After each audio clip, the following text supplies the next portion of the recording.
Olá e bem-vindos! Hoje a gente recebeu um material bem denso para analisar, um documento chamado O Casamento, e ele é basicamente uma exploração do casamento sobre uma perspectiva bem bíblica. Parece quase um manual de construção, sabe? É uma ótima analogia, porque é exatamente essa abordagem do material. Ele não trata o casamento como algo que, simplesmente acontece. É algo que precisa ser construído de propósito, sabe? Sobre uma base muito específica. E qual seria essa base? Então, essa base já quebra uma expectativa que todo mundo tem, a de que o casamento é uma união de duas pessoas. Como assim? Segundo o que está escrito aqui, a conta não fecha com dois. Ok, vamos começar a desvendar isso. Como assim a conta não fecha? Casamento não é, por definição, um casal? Na visão que o material apresenta, não. Ele parte do princípio de que a união é, na verdade, um trio. Um trio? E para dar peso a essa ideia, ele usa uma imagem muito forte de Eclesiastes que diz: um cordão de 3 dobras não se quebra facilmente. Ah, claro. A ideia é que o casal por si só é um cordão de 2 dobras. É mais frágil. E a terceira dobra seria? A terceira dobra, que daria a resistência, seria Deus, participando ativamente da relação. É uma imagem poderosa, de fato. Mas isso não fica só na metáfora, imagino. Como o texto fundamenta essa ideia? Não fica. Essa é a viga mestra de todo o resto. O autor conecta essa imagem a 2 pilares bíblicos. O primeiro, lá no início de tudo, em Gênesis. Certo. A instrução para deixar pai e mãe e se unir ao cônjuge para se tornarem uma só carne. Uma só carne, isso já estabelece o casamento como a criação de uma unidade nova, né? Exatamente.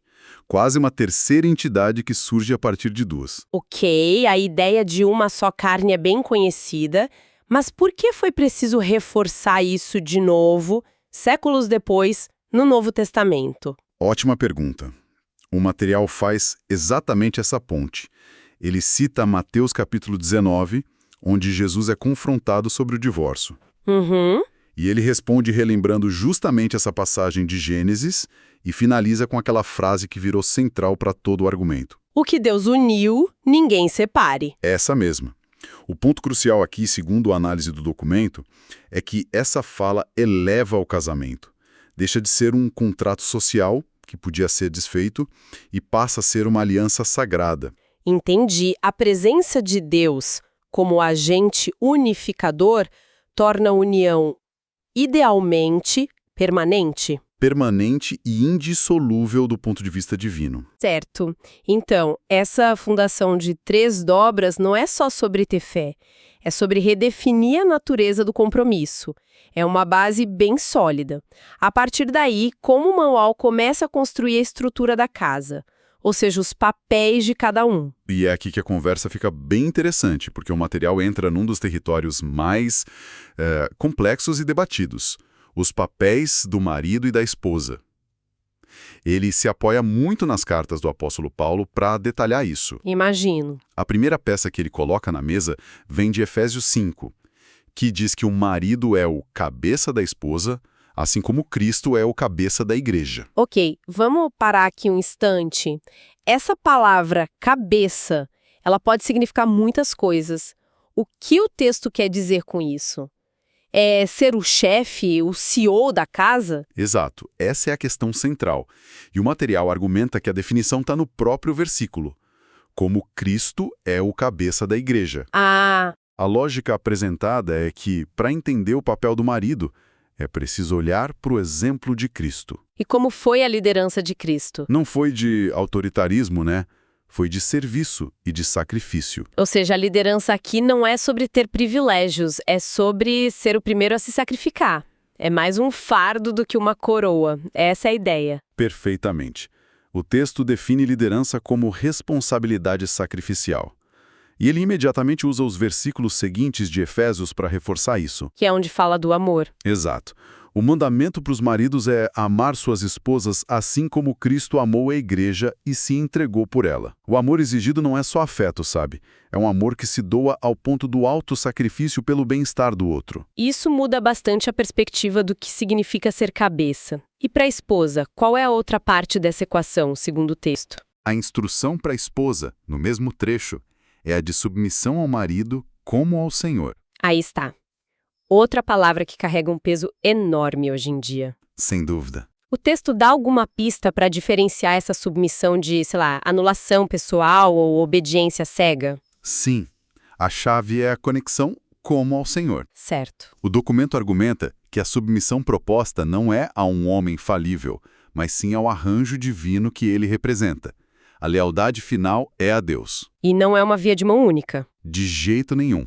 Para mostrar isso, o material traz outro trecho de 1 Coríntios que diz que nem o marido nem a esposa têm poder exclusivo sobre o próprio corpo. Ah, um sobre o corpo do outro. Isso. Isso introduz um nível de mutualidade e interdependência que quebra qualquer ideia de hierarquia de poder simples. Então, se a gente junta as peças, não é uma relação de chefe e funcionário. É tipo uma dança com papéis definidos, onde a liderança é serviço e a parceria é respeito mútuo. Mas na prática, no meio de uma discussão sobre as contas, quem dá a palavra final? O documento antecipa essa pergunta. Ele questiona: em um lar, quem deve mandar? E a resposta? A resposta que ele oferece é direta. No lar, quem deve governar é Deus, que é amor. Ah, entendi. A ideia é que quando surge um impasse, o casal não deveria buscar a vontade de um ou de outro, mas sim buscar alinhamento com os princípios divinos.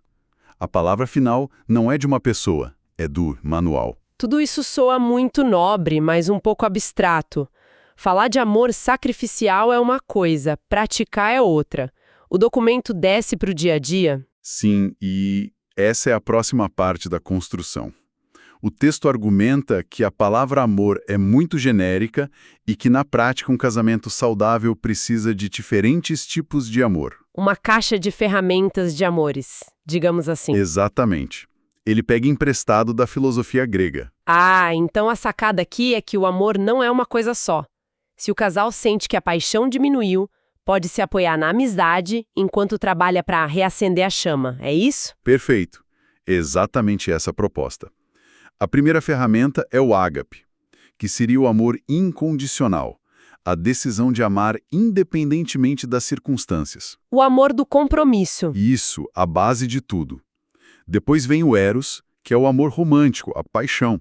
O texto o trata como uma parte importante, mas não a única. E as outras? A terceira é a filia, o amor da amizade profunda, do companheirismo, de ter no cônjuge o melhor amigo, sabe? Sim. E por fim, o storge, que é o amor familiar, aquele sentimento de pertencimento, de cuidar um do outro como parente. Entendi. A ideia é que um casamento forte consegue tecer esses 4 fios juntos. Exatamente. Certo, então temos esses 4 tipos de amor. Imagino que a próxima parte do material, sobre o que cada um deve semear, seja um manual de instruções para cultivar isso na prática, certo? Exato. Ele traduz os conceitos em ações. Para o que ele chama de homem de Deus, a lista inclui praticar o amor ágape, liderar servindo, demonstrar respeito e ser um protetor emocional e espiritual. E para a mulher de Deus? A lista é um espelho disso? Em parte, as ações para ela são demonstrar respeito e a submissão ao arranjo divino, que a gente já falou, expressar amor e cuidado prático, se comunicar de forma construtiva e buscar sabedoria para administrar o lar. Interessante que a comunicação aparece para os dois. Sim, comunicação, amor, respeito são responsabilidades compartilhadas, ainda que com ênfases diferentes. Ok, o manual até aqui parece descrever uma estrutura ideal, quase perfeita. Mas a gente sabe que na vida real as construções enfrentam tempestades. O documento reconhece? Sim. E essa seção é bem pelo chão.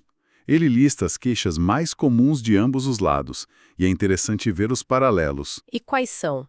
Para as mulheres, as frustrações apontadas são a sensação de que a comunicação não é profunda, a sobrecarga com as tarefas da casa, a falta de apoio emocional.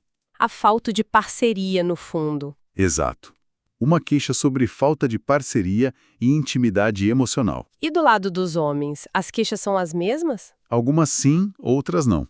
A falta de comunicação eficaz também é a número 1 para eles. Mas o material adiciona outras coisas, como o sentimento de ser constantemente criticado. o que gera afastamento. Exatamente. E também a falta de apoio emocional e a desconexão física. Além da pressão de ser o principal provedor, a dificuldade de expressar vulnerabilidade. É curioso como a falta de comunicação aparece no topo das duas listas. Parece ser a grande rachadura que surge na estrutura. Mas qual seria a causa raiz de todos esses problemas, segundo a perspectiva do texto? O que faz o prédio desmoronar? O diagnóstico do material é bem direto e aponta para uma única causa fundamental, o que ele chama de dureza de coração. Dureza de coração? Uhum. Ele volta àquela passagem de Mateus 19. Jesus diz que o divórcio só foi permitido por Moisés por causa da dureza do coração das pessoas, mas que não foi assim desde o princípio. Ah, então a interpretação do autor é que a falha nunca está no projeto original do casamento. Mas na recusa do coração humano em seguir as especificações do manual. Espera um pouco. O texto, então, diz pra gente desconfiar do próprio coração. Isso vai contra, basicamente, toda a cultura pop do siga seu coração. Exatamente. Ele justifica isso de forma bem contundente. O autor adverte sobre o perigo de seguir o próprio coração e usa versículos bem fortes, como Jeremias 17, que diz que o coração é enganoso. E Provérbios 28, que diz que quem confia em seu próprio coração é insensato. Isso mesmo. A posição é radicalmente contracultural. E qual é a solução que ele propõe, então? Se não podemos confiar nos nossos sentimentos, no que a gente confia? A solução não é o autocontrole ou a força de vontade, mas uma transformação interna, quase um transplante de coração. Como assim? O material cita o profeta Ezequiel, que fala da promessa de Deus de tirar o coração de pedra e dar um coração de carne. Um coração sensível e obediente à direção divina. É uma abordagem de dentro para fora. Totalmente. O problema não se resolve com melhores técnicas, mas com uma mudança fundamental na pessoa. Entendi. Então, para amarrar tudo, qual é o guia de manutenção diária que o documento oferece, para evitar que o coração endureça? Ele termina com uma lista de conselhos bem práticos. O primeiro é buscar essa direção divina diariamente, através da leitura da Bíblia e da oração. O básico, né? O básico, mas que é o fundamental. Outros pontos são perseverar, frequentar uma comunidade de fé, uma igreja que reforce esses princípios e cultivar amizades com outros casais que possam dar suporte. E sobre as prioridades da vida? Trabalho, família, amigos, como isso se encaixa? O material propõe uma hierarquia bem clara. No topo, Deus. Logo abaixo, a família, com o cônjuge tendo a primazia, depois os filhos. Só então viriam o trabalho e a vida social. E o alerta é para não inverter essa ordem. Exato. Segundo o texto, essa inversão é uma das principais causas de crise. E se mesmo seguindo tudo isso, a pessoa errar, se a construção falhar, existe um plano de contingência? Sim, e essa é a mensagem final, que é de esperança. A orientação é que, se houver um erro, o caminho não é desistir e demolir tudo, mas corrigir a rota. Recomeçar. Exatamente. Ele usa a imagem de Lucas 15, que fala da alegria no céu quando um pecador se arrepende. A ideia é que o realinhamento com o plano original é sempre possível. Não é sobre ser perfeito, mas sobre perseverar na direção certa. Acho que, ao final dessa análise, fica claro que o material apresenta um modelo bem definido e contraintuitivo para os padrões atuais. Ele estabelece uma estrutura divina para o casamento e, de forma bem direta, adverte contra seguir os próprios impulsos do coração, que ele descreve como enganosos. Isso levanta uma questão importante para se pensar, sabe? Num mundo que valoriza cada vez mais a autenticidade individual e a busca pela felicidade pessoal, como é que os princípios de submissão a uma estrutura pré-definida e de desconfiança dos próprios sentimentos, como apresentados aqui, podem ser integrados ou conciliados com as concepções modernas de um relacionamento?